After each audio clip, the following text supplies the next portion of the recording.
Hello, I'm Todd Inman. I'm the board member on scene, and we'll be briefing tonight where we're at in the investigation in regard to the CRJ accident with the Sikorsky helicopter.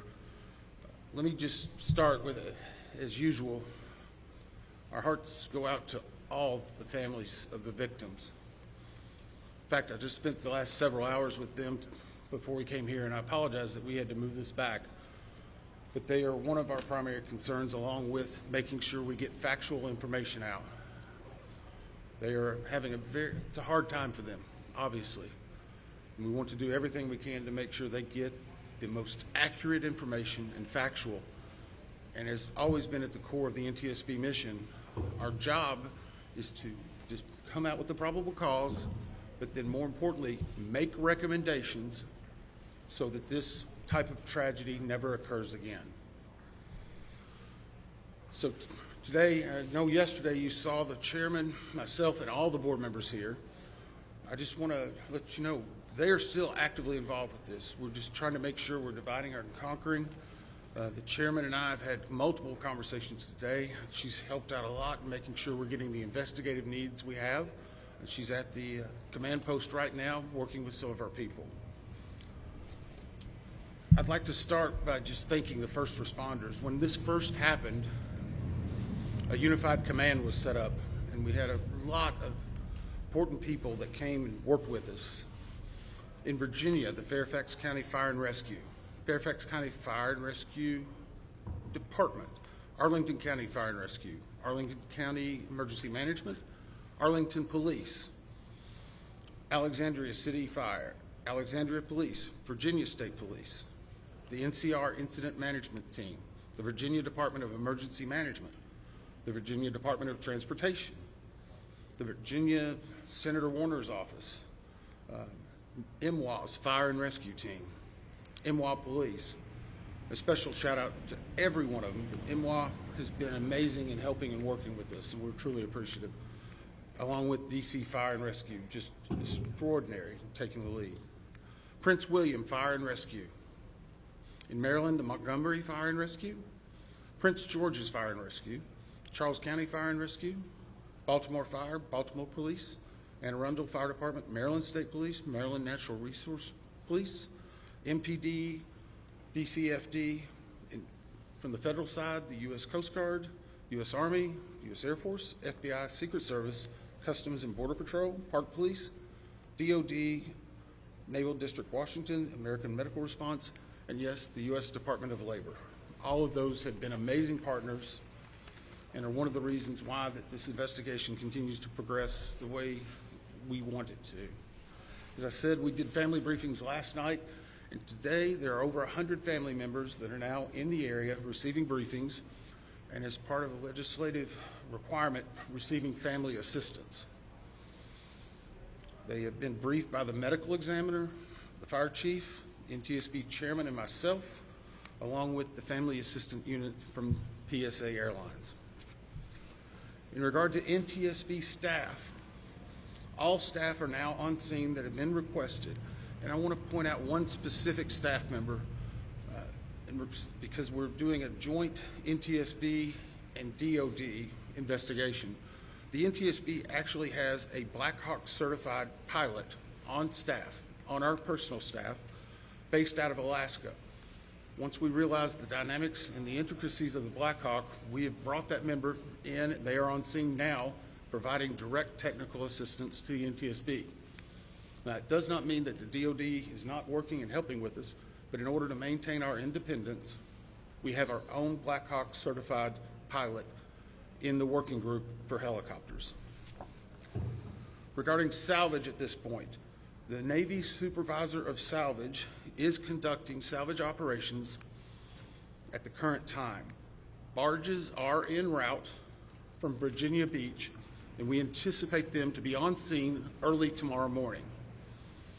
After their arrival, they will be secured and located, and then significant salvage operations will continue. They are ongoing right now, but this will be the main lifting. It's being done in conjunction with the DC Medical Examiner's Office in order to make sure simultaneously that any additional victims are recovered and immediately turned over to them for identification and returned to their families. SupSal, which is the supervisor of salvage, is also conducting a debris mapping right now. This will help in our post-accident analysis of how the machine actually reacted to the incident. It'll also help us with understanding some of the airworthiness and crashworthiness and human factors. We have right now 2 distinct debris fields. One that houses the Sikorsky, which is in comparison to the CRJ, a little bit smaller. The CRJ is in another distinct area, and we consider a little bit larger. The good news is, based upon the initial mapping, while there are some small aspects of that debris field, there are large chunks that will be easily recoverable, and it will aid in the investigation when we bring it into the secured facility that will be located here on MWA. That will help us in the close proximity to be able to review and evaluate. Yesterday, we outlined for you a number of groups that have been stood up. A few of them in particular I want to call out, although every one of them have been working very hard. For your edification, the ATC group, Air Traffic Control, has been conducting interviews today. They're ongoing tonight. They will be ongoing for probably the next few days.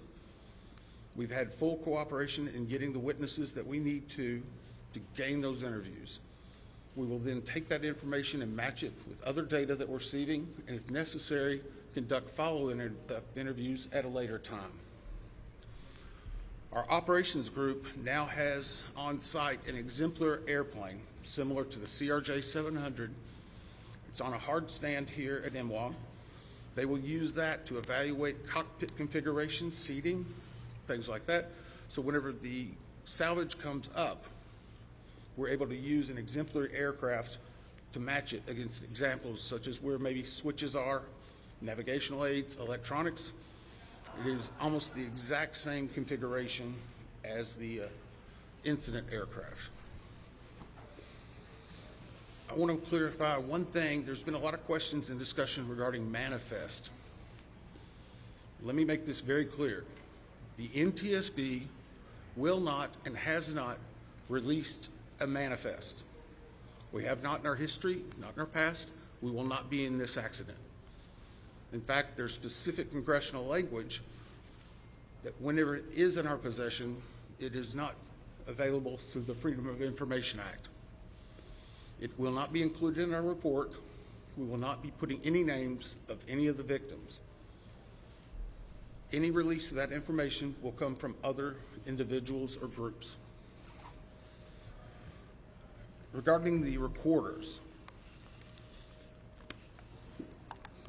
as many of you saw last night, we recovered from the CRJ 2 separate recorders. One was a FDFR, that is a flight data recorder. FD. That was actually in what we consider good condition. As part of that process, it was soaked in alcohol overnight.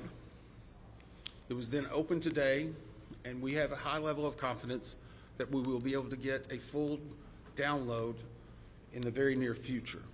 Now, once we do have that download, we will not be releasing immediately the information regarding it. We will have to go through, correct the data sets, make sure they're synchronized. This has approximately up to possibly 2,000 data points. Is that right, Bryce?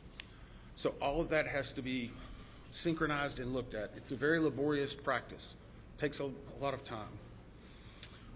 Regarding the CRJ's cockpit voice recorder, once it was recovered and opened, we found that it had water intrusion.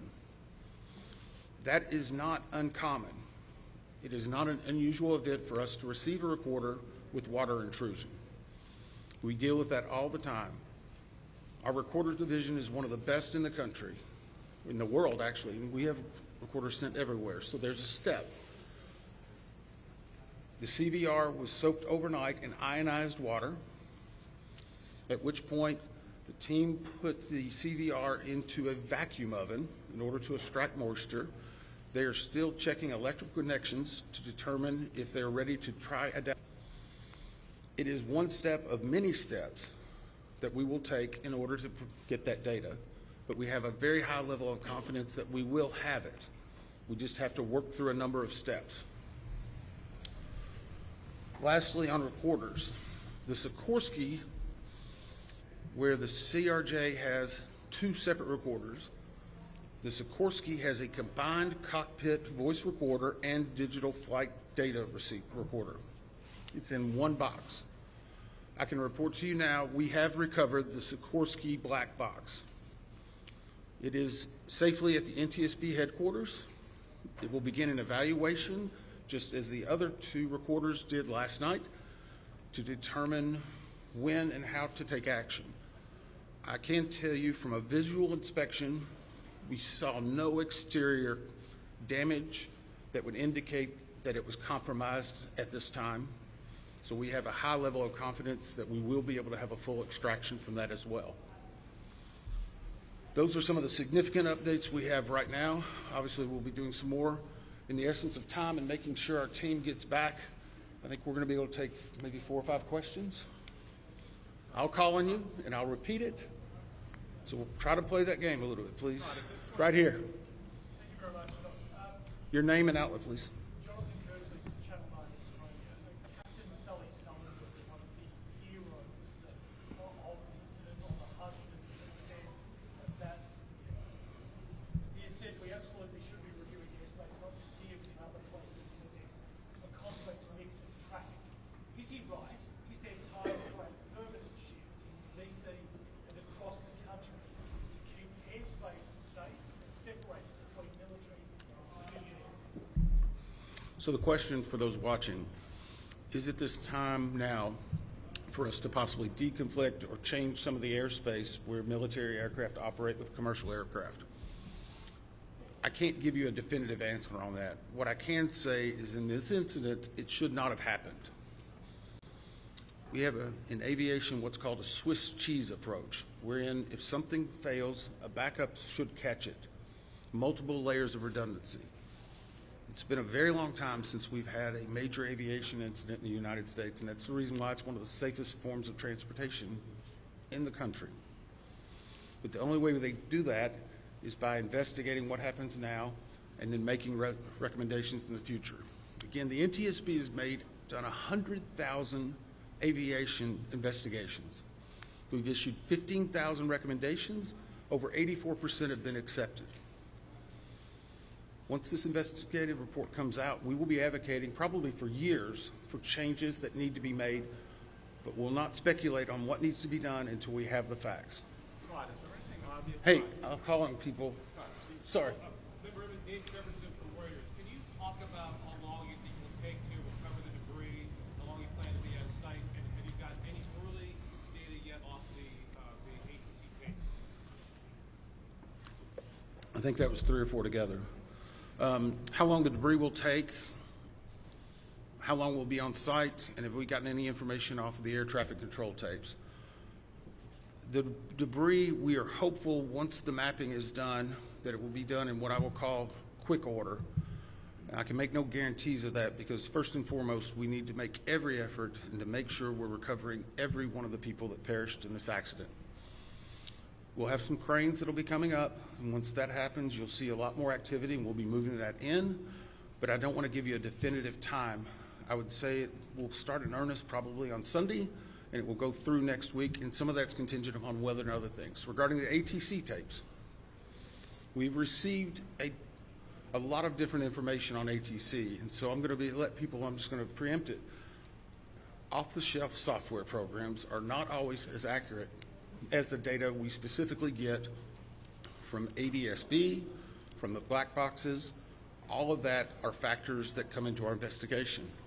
So we will not speculate about ATC tapes that you may have heard and seen online or snippets. We are getting the full cooperation that we need to be able to make an accurate assessment and to make sure what we are saying is factual and that it will help and aid in the entire investigation. You? Todd, Cooper from Channel 7 in Boston. Is there anything glaring from the videos that we've all seen that would tell you that the pilot in the Black Hawk helicopter made a mistake? The question is, based on the videos, have we drawn any conclusions? We have not.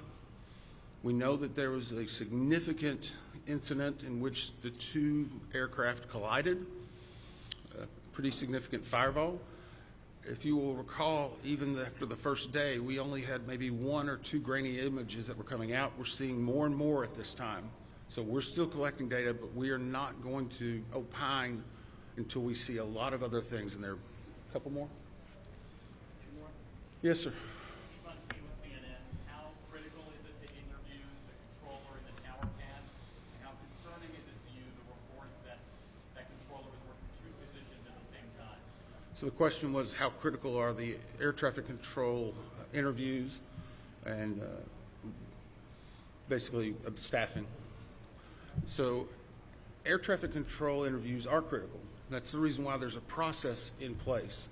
That began immediately after the accident. It was preservation of that evidence. It was immediately taking down notes, getting logs, all that information. We will go back and look at any air traffic controller that was involved in this. We'll go back and look at their past probably 72 hours, even 2 or 3 weeks. We'll look at their training, their hiring, everything, what they probably ate that day. But it is not one point that tells us everything. It's layered into a lot of other information that's very critical. Regarding staffing, the FAA has had a very robust plan in looking at staffing. Obviously, we'll be looking at not only staffing that day, but progressively staffing. How many people, what job functions they were doing. Were they being combined? Were they not? What was the weather outside? What was the number of landings? I recall back during COVID, 1 runway was being used. Runway 1, that was the only one.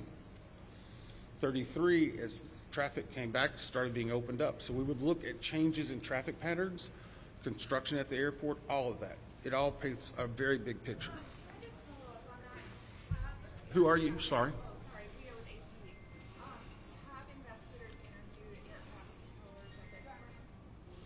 The question is, have we interviewed air traffic controllers? Yes. I think I started with. Sorry. I'm sorry. Clarification. Was it an air traffic controller that was working at the time of the accident? Yes. Yes. Now, I'm not going to speculate. Sorry. Nope. Sorry. I'm not going to speculate. The next question is, was there 1, 2, 3? I don't have the answer for that right now. I know that the controller that was working at the time has been interviewed, and his interviews are ongoing throughout the day. Yes, ma'am. Last one.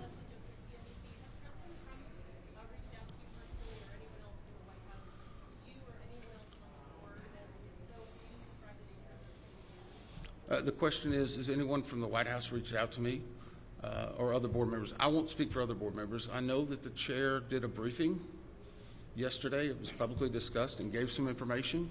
I have not received any contact. I'm going to go back to something we talked about earlier. The NTSB is an independent bipartisan board. 58 years as the gold standard. Our job is to find the facts. But more importantly, our job is to make sure this tragedy doesn't happen again, regardless of what anyone may be saying. Our investigators never want to see this happen again, and I never want to have to go back and brief another set of family like that.